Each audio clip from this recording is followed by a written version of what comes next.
पक्षाची तिजोरी भरणाऱ्यांची नावं जनतेला कळलीच पाहिजेत आणि म्हणूनच सर्वोच्च न्यायालयाने निवडणूक रोखे योजना घटनाबाह्य ठरवली। तसंच पक्षांच्या देणगीदारांची नावं उघड करण्याचे आदेश दिले। मात्र या टाळाटाळ करणाऱ्या स्टेट बँक ऑफ इंडियाला सर्वोच्च न्यायालयाने चांगलंच खडसावलेलं आहे। काय होता स्टेट बँकेचा युक्तिवाद आणि सर्वोच्च न्यायालयाने कोणत्या शब्दात सुनावलंय पाहूया या विशेष स्टोरीमध्ये।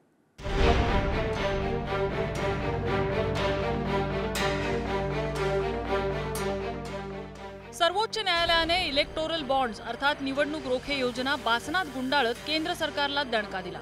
सर्वोच्च न्यायालयाने 15 फेब्रुवारीला हा निर्णय देताना राजकीय पक्षांना निधी देणाऱ्यांची नावं जाहीर करायचे आदेश दिले होते। मात्र देणगीदारांचा तपशील देण्यासाठी 30 जून पर्यंत मुदतवाढ मागणाऱ्या एसबीआयला सर्वोच्च न्यायालयाने फैलावर घेतलाय। गेले 26 दिवस तुम्ही काय केलं असा परखड सवाल विचारत सुप्रीम कोर्टाने बँकेला मंगळवारपर्यंत तपशील जाहीर करण्याचे आदेश दिले। टाळाटाळ करणाऱ्या एसबीआयची कोर्टाने चांगलीच खरडपट्टी काढली आहे। याचिकेसोबत सादर केलेल्या अर्जामधील तपशिलानुसार जी माहिती मागवण्यात आली आहे ती तयार असल्याचं दिसतंय।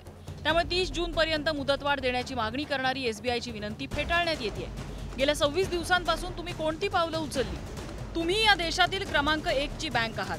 तुम्ही हे सर्व व्यवस्थित हाताळावं अशी तुमच्याकडून अपेक्षा आहे। आदेशांचं पालन न झाल्यास न्यायालयाच्या आदेशाची अवहेलना करण्याबाबत कारवाई केली जाऊ शकते।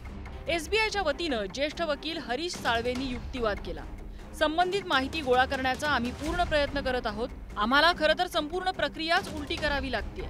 एक बँक म्हणून आम्हाला ही सर्व माहिती गुप्त ठेवण्यासाठी सांगण्यात आलं होतं असं स्पष्टीकरण एसबीआयने दिलं। दरम्यान सर्वोच्च न्यायालयाने स्टेट बँकेचा हा युक्तिवाद फेटाळून लावला। आता हरीश साळवे अपियर झाले एसबीआय कडून। त्यांचं म्हणणं होतं की आमच्याकडे 2 सायलोज आहेत, म्हणजे एक आम्ही किती बॉन्ड विकले आणि एक कोणत्या पक्षाला ते दिले गेले बॉन्ड आणि कोणत्या पक्षाने ते बॉन्ड एनकॅश केले। तर त्याच्यात आम्हाला वेळ लागेल, काही अजून 1-2 महिने लागतील। तर कोर्टाने सांगितलं तुम्हाला काही करायची गरज नाही, तुमच्याकडे जसे डॉक्युमेंट आहेत तसे डॉक्युमेंट तुम्ही इलेक्शन कमिशनला द्या।